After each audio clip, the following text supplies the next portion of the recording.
Part one of this beefing up this jig. So as you're aware, if you're a regular viewer, the jig I had before, the first one I made for my beige mini that's finished, I donated that to Alex at the JSE for his mini, because it had on the end, it had its own pivots. Basically what they were two trestles for building work, what they use for doing bricks and so on.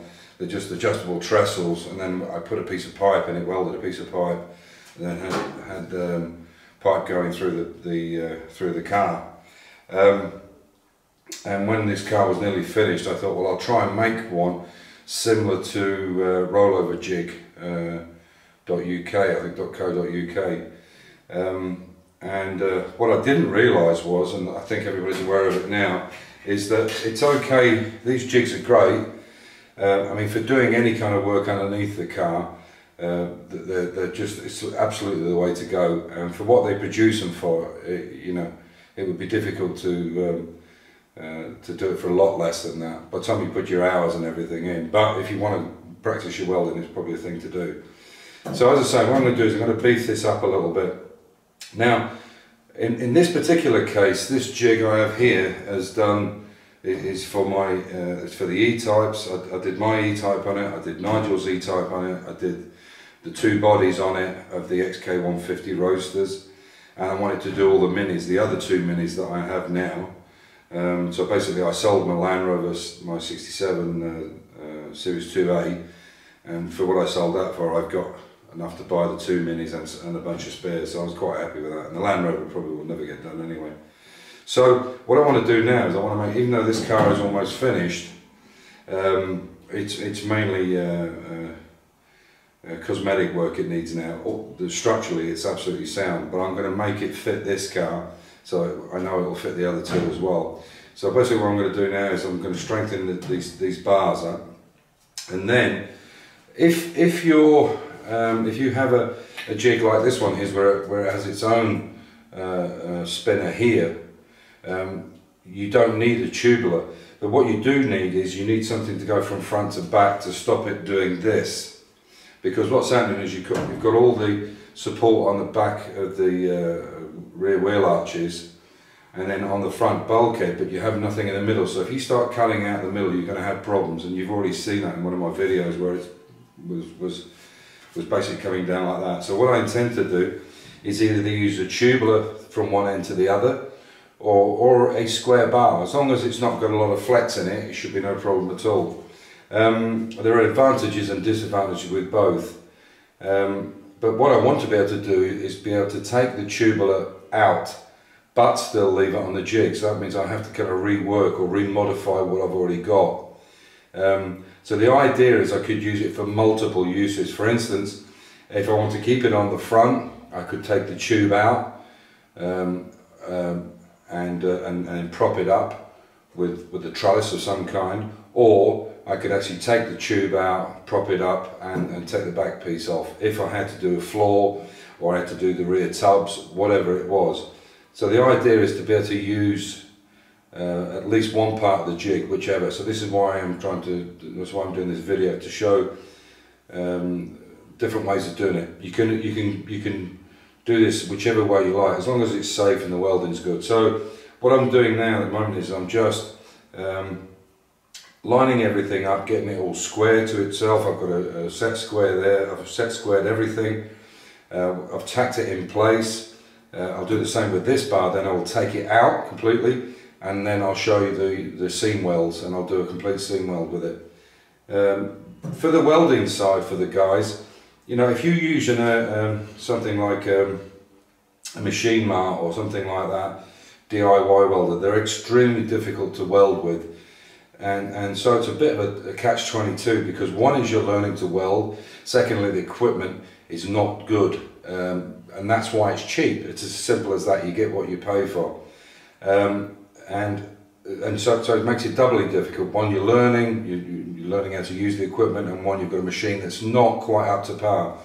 And if you have a machine like I have, which is an old one, but an inverter machine, it's really strong, it's semi-professional if not professional, and it's much easier to weld. Sean C can verify this, that when he used my welder, he said, I can't believe how powerful it is. Well, not just powerful, but how easy it is to work with. And that's what you're fighting against with welding with a DIY machine.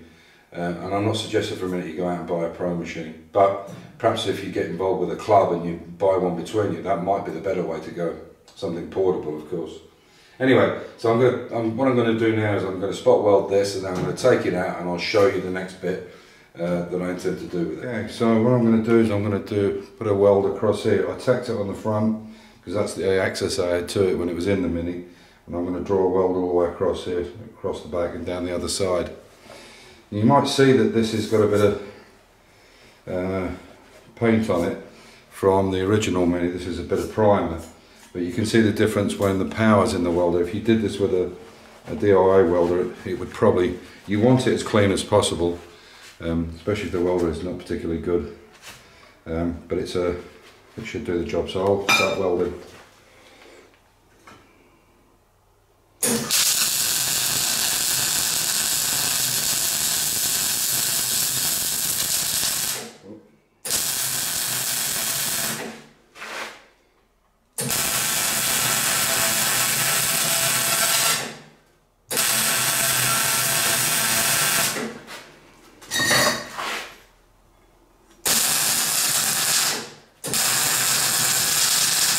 Now you might hear that splatter, that's the paint.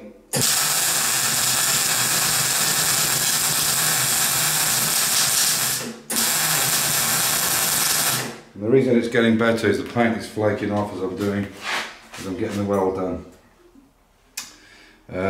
So I'll come down, I'll see if I can bring you in a little bit. I'll take my glove off. If that will show up. Yeah. Excuse me for the bad filming. You can see it's good penetration weld all the way along. Nice and strong. What I've also done is I'll bring you across here. You might be able to see, there you go. You might be able to see there I put a gasket in between. And this is to bring the arms, out so that they're tight in the pivot point. And I made them 2.5 centimeters each.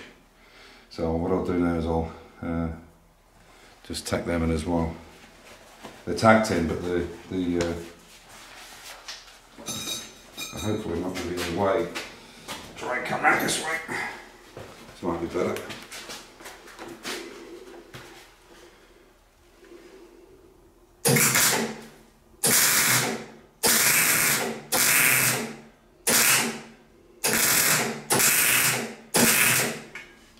This one's got a slide.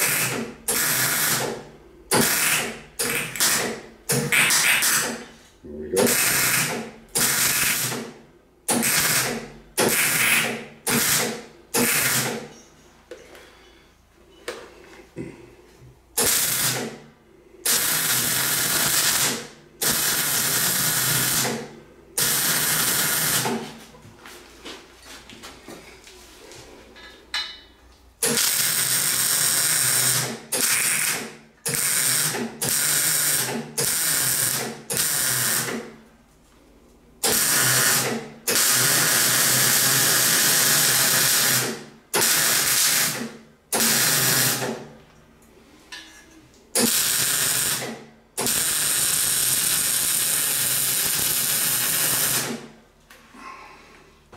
Okay, you might have heard that crackling there and spitting, and basically what that is where I put it in, there was a slight gap, so I had to actually bridge this weld on the top, get a bridge on it, and then come over and do another seam weld over the top of it. And that's, when it sparks like that, that's exactly what's happening. The hole's so big that you're basically punching the wire through.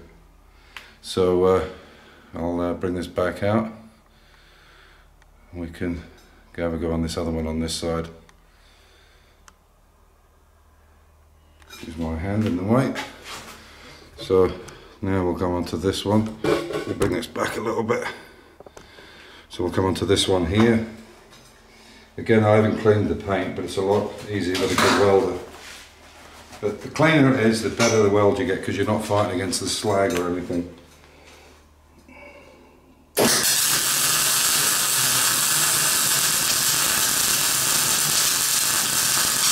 So you can hear that spatter, that's the paint.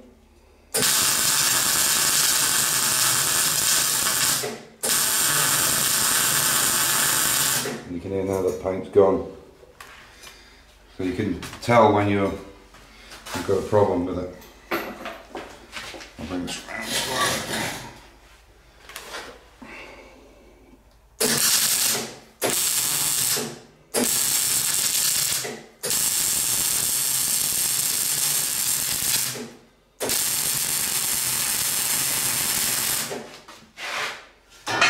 Whoop.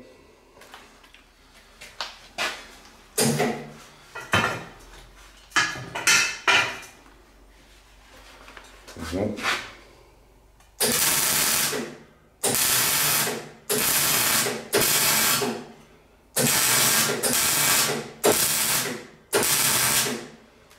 Okay, there you go.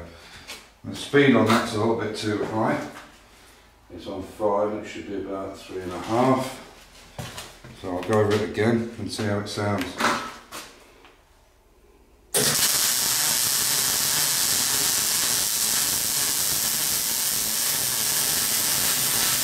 So you see the difference there? Just by turning that down one whole wire speed, it was 5 and it's down to 3.5. The difference in the sound, you can hear it.